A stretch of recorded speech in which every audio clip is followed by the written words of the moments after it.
Hello, beautiful Gemini, and welcome to July 2020. Oh, are you ready for a transformational month? Are you ready? We are into Cancer season, but beyond that, we have another eclipse. We have a second new moon in Cancer. We have Mercury finishing up its retrograde. We have Venus leaving its post-shadow phase for its retrograde.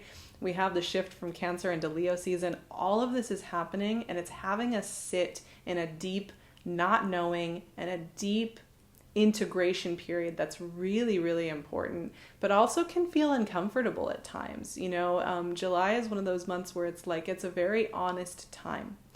And I'm a big fan of that because that integrity, that soul integrity right now is essential in our personal development and in our communal development.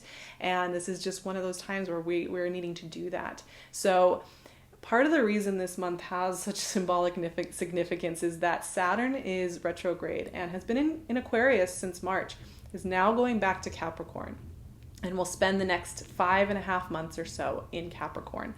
Now, this is kind of a return to energy and lessons we've been learning in past years, right? A lot to do with control, a lot to do with power, a lot to do with discipline and the shadow side of it, quite honestly. So we're coming back to some old lessons. We also have a full moon in Capricorn that's a partial lunar eclipse on July 5th. And this is also another callback to when the south node of the moon was in Capricorn. It just shifted into Sagittarius, your opposing sign, but that just is very recent. And we have also been doing work with the shadow side of authoritarianism, right? So we're coming back to a few of these lessons. Now, the world isn't the same as it was, and who we are isn't the same as we were even 3 months ago. And so when we're coming back to these transits, it's not that we're really going back. It's that we are checking in with some important things.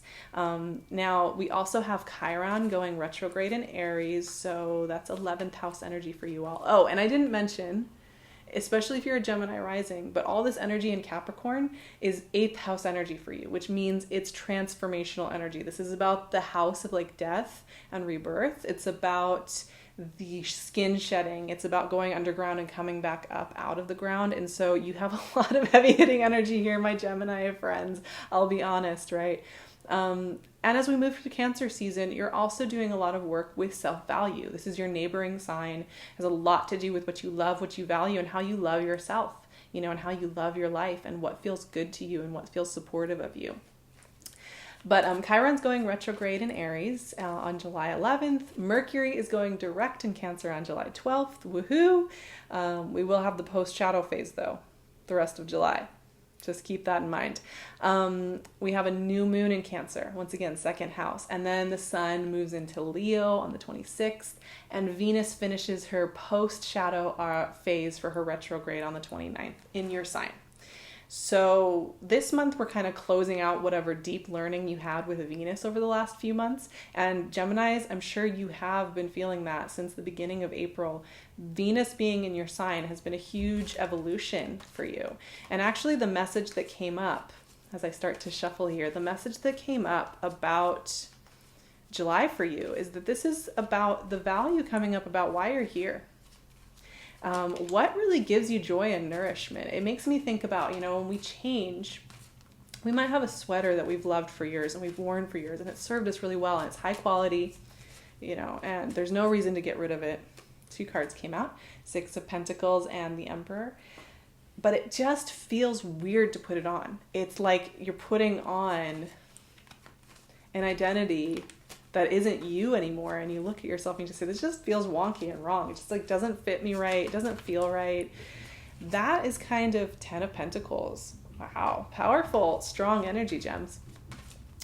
That's kind of what this month is like. It's like you may even think that you can kind of do things the same.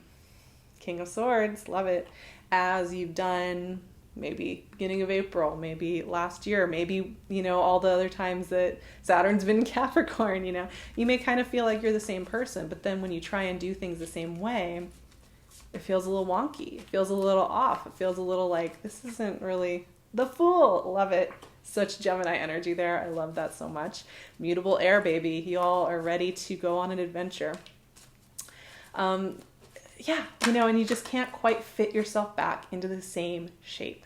And I think Venus has been doing that work deeply and profoundly with you. When it's in your sign, it's like a personal journey, right? It's a personal journey and really coming. Ace of Cups. Oh, I love it. That's so perfect for a closeout in Venus retrograde, post shadow. And the Lovers. Wow. Oh, wow. You guys got some really great energy here in this reading. Yeah, nothing's really the same. Nothing's really feeling the same as it's felt in previous times. And Venus has been doing deep work with that personal evolution and with that personal empowerment and with that personal self-valuing. This is a time to really see that you've changed clearly. And what's interesting with that is I think that's an amazing thing. I think July in general, a lot of us are going to be feeling this, to be honest. It's a collective experience as much as it is an individual one. But it's interesting with that because you can be really excited for the change and ready to not go back. You don't even really want to. And you can still feel a bit of a grieving process. You can still feel a little bit like, whoa, it's really weird that I can't put this sweater on and feel like myself anymore. That really freaks me out. Like, what the heck? Like, this is who I am. This is where I'm comfortable. Why isn't it the same anymore? Why isn't it the same anymore? So you may be finding that these moments of vibrant clarity come with also moments of like deep wonder. But I will say these cards are generally speaking to a quite empowered space. And I do think, Cancerian and Leo energy in many ways is very nurturing and supportive for gems. Even if you feel like energy like a Mercury retrograde in Cancer and Cancer season itself is a little bit heavy and slow and like you can't be as buoyant or playful. This is also a time where you're connecting more deeply with the nourishing, nurturing value of what it is that you're bringing into your life. Now, we start off right away with Balance. Probably like the least exciting card, but also, this is about giving back. And, this image, it's got some past century issues going on with it. I think we can all agree.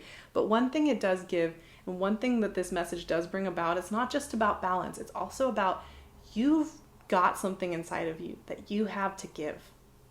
You have something that you don't need to be like holding internally anymore. It may have been in incubation during this Venus work. It may have been something that you felt it wasn't the right time to share, but there's an asking here for you to do just that. And in fact, all the rest of these cards are speaking to that.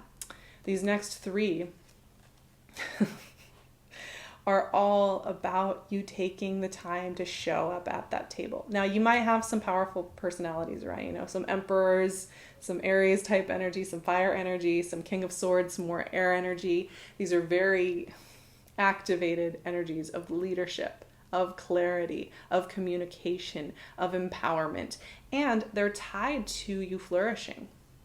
They're tied to you doing well in life and feeling supported in a very practical, real, long-term way.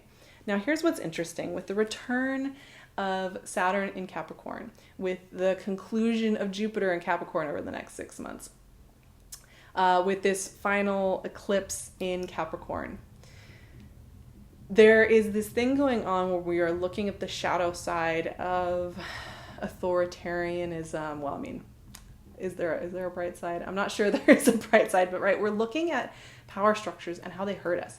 Yes, that's about how we self-monitor and how we, say mean things to ourselves and we pull ourselves down, right? It also has absolutely to do with our collective experience. Now, when I see that you have something to give and something to share, and I see it here with these really powerful, beautiful, strong, often associated with, masculine power. The emperor, you want to talk about like strong rule. What I think about is how when we all step up and show up and activate this power within ourselves, how we actually dissolve structures that aren't working for us in our communities and in our world. The North Node of the Moon is in your sign, my beautiful people. And this is just a time where you have so much overflow that you're going to be noticing. This is a theme that you will be working with for the next year and a half. So you're going to be noticing that there's this powerful sense of light shining from within you. light shining from within, what it is you have to give and what it is you have to share with the world. And that can be overwhelming at times. Maybe you don't feel worthy all the time, but this is a time for that exploration to begin. And, you know, we are creatures of many different aspects. It's not just about being in career mode or being in philanthropy mode. There's also a theme here about relationship, absolutely. And once again, I always find that when we've all kind of come out of a big Venus retrograde cycle like this, and we're now starting a new Venus cycle, it starts at the high point of Venus retrograde when she meets the sun. We start a 584-day cycle with her. So we're at the early stages of this new cycle. We all have kind of been opened up anew to who we are now and how we relate and how we love and how we care. And for you all, you have an adventure coming up, my friends. You have an adventure coming up. There is something really playful going on here with relationship. If you're in partnership, you may be going deeper, getting clearer, getting to the next level, feeling more connected, more empowered, more playful. For those of you who are out there looking, this is energy that is like, oh, you know, you are on a new journey, right? I always find how these things work too, you know, as we feel our deep nourishment and as we trust our integrity as we change, right? Not wearing that same old sweater anymore, realizing that that's not who we are anymore. And then we start to follow our integrity. We start to follow our clarity on this front. We start to let ourselves shine out, right? In kindness and warmth and curiosity and playfulness. It affects all parts of our lives, right? It doesn't just affect one part. We don't have like that selective thing. It's kind of like when you don't listen to, you just keep putting the sweater on, right? And the sweater is symbolic here, my friends, but it also can kind of work on a literal level. You know, you keep putting the sweater on, just saying, nope, this works. Like I can put on paper why this works. And it's like, you don't selectively just put the sweater on, right? It's like you have to shut everything down, all your inherent knowing, in order to keep wearing that same sweater, right? You don't just get to selectively shut down your senses about wardrobe. It's like you kind of shut down all of your intuitive guidance about who you are. Same thing goes for when we start to open our hearts up and we start to listen to our integrity into who we really are becoming. Everything gets affected. So I'm not really that surprised that there's a new energetic cycle when it comes to relationship here for the Geminis out there, because the more you're shining bright, the more you're being in integrity, the more you're supported in relationship, the more that you find that you're connecting the dots. Now, it doesn't just have to be romantic. It really doesn't, because this is also about falling in love with yourself. I mean, we have the Lovers card, which is officially the Gemini card. This is about falling in love with your path. This is about feeling that overflow from who you really are. This is about experimenting with where you're going to take this road. This is about seeing with clarity that it's time to experiment, that it's time to play, that it's time to feel that elasticity of who you are. And, you know, Gems, you have such a gift in being air, mutable air, right? Because you are able to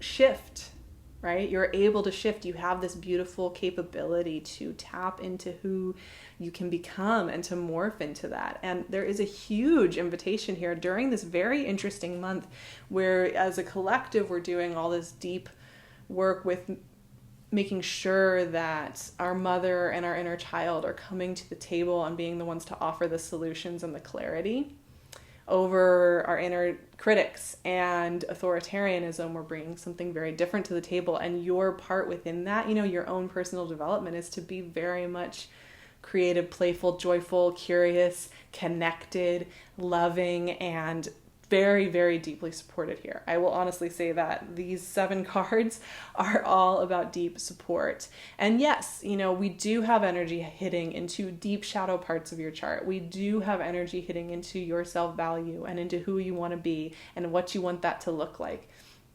But I often find that's actually a really great tool set to have on your side when you're growing and expanding, because then you are tapped in at a very deep level and not just at a superficial level, which means that the things that you are enacting, the things that you are acting on, the things that you are creating and sharing and shining of that bright light that you are, is really of substance, right? So yes, this may be a time where you're shifting your wardrobe, that you're shifting the things around your house, that you're shifting even your relationships, you're shifting how you're creating, you're shifting how you're doing things in life. You may find all of that.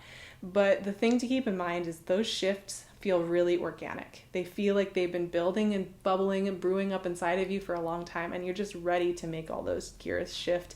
And it's just a powerful, powerful month. So I'm sending you all so much love. If you want more support, I would love to see you over on my Patreon, where we're going to go a lot deeper on Saturn going back to Capricorn. I tell you what, we're going to be doing all the extras when it comes to these moons and to this final eclipse. We really go deep there, and we're going to be doing some great support work with Mercury retrograde as well. So I would be so happy to see you over there. You can also find PinkLune's gorgeous jewelry, and you can find me on my Instagram and on my website. I'll leave all of my links below. I would love it if you took a second to subscribe or to like this video and be here with me, and to know that you're here with me would mean so much. And I will see you all so soon. I'm sending so much love, and have a beautiful July.